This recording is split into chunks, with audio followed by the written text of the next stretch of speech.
Ayan. Dati kasi yung tubig dito sa polycarbonate, yung bago na nirepair ang gutter, bumalik ang tubig dito.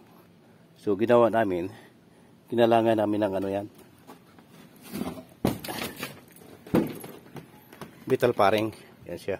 Para tumaas yung konti dito, kasi kung titingnan talaga ng una, halos walang klibe yan. So ang tubig babalik dito, papuntang loob.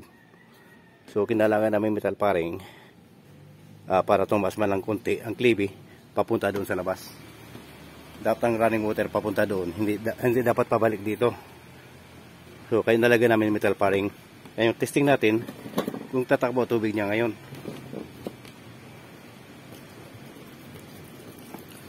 Yan, tumakbo na.